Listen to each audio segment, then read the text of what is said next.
कहा जाता है कि जोड़ियां तो रब बनाता है, अपने हाथ में कुछ नहीं होता। ऐसा ही कुछ हुआ मध्य प्रदेश के खंडवा जिले के ग्राम पुनासा में। यहाँ के 36 वर्षीय धनेश राजवेद और चेतना ने शादी रचाई।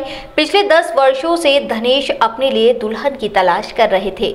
पढ़े लिखे होने के साथ साथ उनके पास अच्छी सरकारी नौकरी भी है और वह सब कुछ जिसकी किसी भी विवाह योग्य कन्या की हसरत होती है। लेकिन इसमें सबसे बड़ी बाधा थी तो उनकी ऊंचाई, जो सिर्फ 3 फीट यानी 36 इंच की थी। धनेश को अपने लायक लड़की ढूंढना उनके लिए बड़ी चुनौती थी। निमाड़ के ही पश्चिमी अंचल में जब उन्हें पता चला कि उन्हीं की तरह 36 इंच की कन्या भी है तो फिर हो गया चटमंगनी और पटव्या। अपने 5 भाई बहनों में धनेश उम्र में तो सबसे छोटे थे, कद में भी सबसे छोटे रह गए। उनकी 3 बड़ी बहनें और 1 भाई सामान्य कद काठी के हैं। बचपन से ही अपने छोटे कद काठी के कारण उन्हें भारी मानसिकता प्रताड़ना झेलनी पड़ी, लेकिन खुद को कभी कमजोर नहीं पड़ने दिया।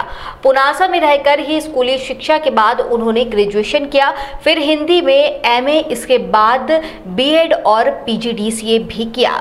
मैं यहाँ पे जनपद पंचायत पुनासा में आकस्मिक निधि से सीएम हेल्पलाइन और जन सुनवाई का काम देखता हूँ।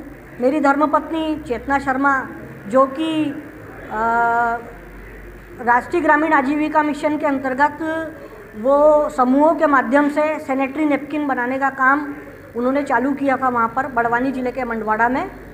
और मैं समाज को ये संदेश देना चाहूँगा कि कोई भी चीज़ असंभव नहीं है। अगर हम लोग प्रयासरत रहेंगे तो उसमें सफलता ज़रूर मिलेगी और उसमें दिव्यांगता या विकलांगता कोई आड़े नहीं आएगी। मेरा समाज को यह संदेश है कि किसी भी चीज़ में अगर आप प्रयासरत हैं तो संभवतः उसमें हमें सफलता जरूर। धनेश की इच्छा अच्छी शिक्षा विभाग में सेवाएं देने की थी, लेकिन उन्हें पंचायत सचिव के पद पर नौकरी मिल गई। अच्छी शिक्षा, अच्छी नौकरी के बाद उन्हें अपने ही कद की दुल्हन की तलाश थी। पिछले 10 वर्ष से इस तलाश में जब उन्हें योग्य साथी नहीं मिला तो उम्मीदें टूटने लगी। धनेश कहते हैं कि मुझे लगता था कि शायद उनकी तकदीर में शादी नहीं लिखी है, उन्हें अपने कद काठी का जीवन साथी नहीं मिल पाएगा।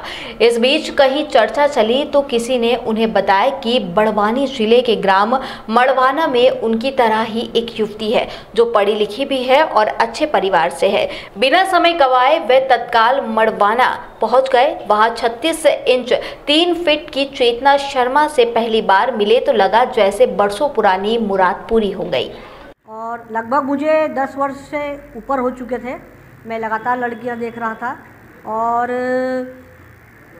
आखिरी समय मुझे सफलता मिली जब मैं अपने एक मित्र के साथ एक लड़की देखने गया और लड़की ने भी मुझे पसंद किया और मैंने भी लड़की को पसंद किया। वो कहते हैं कि जब पहली नज़र में ही चेतना को देखा तो लगा कि जब उनकी तलाश खत्म हो गई है।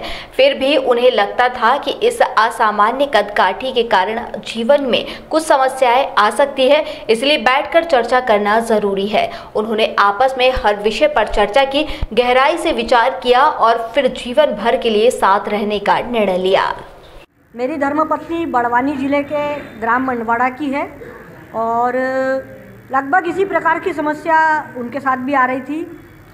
उनके पिताश्री भी उनके विवाह के लिए बहुत चिंतित थे और उन्होंने भी बहुत सारे लड़के देखे, लेकिन उन्हें भी सफलता नहीं मिल पा रही थी। चेतना उनसे 8 वर्ष छोटी है, लेकिन वह भी इकोनॉमिक्स में एमए है। वैचारिक रूप से बहुत परिपक्व है। चेतना ने राष्ट्रीय ग्रामीण आजीविका मिशन के तहत समूह में प्रशिक्षण देने का कार्य किया। समूह बनाकर सैनिटरी नैपकिन बनाकर उनकी मार्केटिंग भी की। वे खुद कद में छोटी ज़रूर है, लेकिन महिलाओं के सशक्तिकरण के लिए ही कार्य करना चाहती हैं। साथ ही चेतना ने समाज को एक नेक दिशा में भी ले जाने का कार्य कर रही हैं। खबरों में बने रहने के लिए बेल आइकॉन दबाइए और 7i न्यूज़ को सब्सक्राइब करिए।